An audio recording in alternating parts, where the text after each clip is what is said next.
CPA nyampa dipakai otak tu.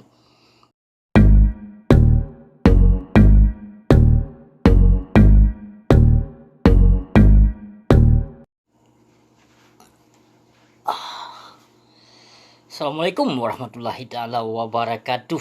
Sedaralun ban Bandung. Puhaba sedaralun ban Bandung.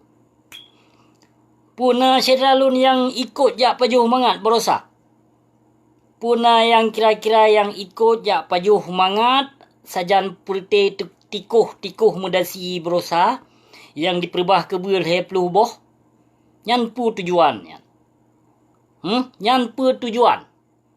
Bangsa Dro tu de, bangsa Jawa kedih tayak petro.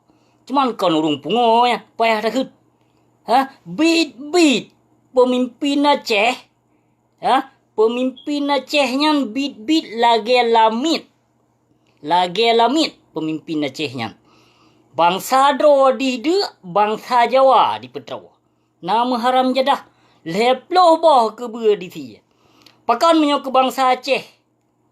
Pakon menyo ke bangsa Aceh maupun kan yatim, fakir miskin, pakon han dijet sia, kebua mesti peluh boh.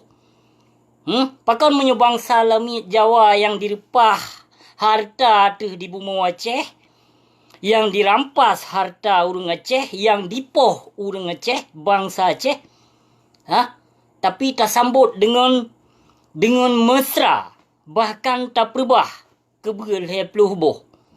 Kaya sedangkan bangsa Dro ke hai binatang haram jadah bangsa Dro ke de. Baik ka petro bangsa Jawa nyan hai binatang haram jadah. Jadi pu sedralun berosa na yang ikut. Puna pajuh mangat ote berosa. Sedralun pu berosa na hurung don pajuh mangat. Masyarakat biasa hana sangnya yang perte tikuh mudasi yang berosa diundang. Jadi pu mumada lagi yang tabe-tabe. Ke bangsa Dro tu tak pede, ke bangsa Jawa nyan tak petro. Pakon hana dipakai otak pemimpin Aceh. Pemimpin Aceh pakon hana dipakai otak mengsaboh. Pa dipakai otak binatang CPA yang tu. CPA nyampa dipakai otak tu.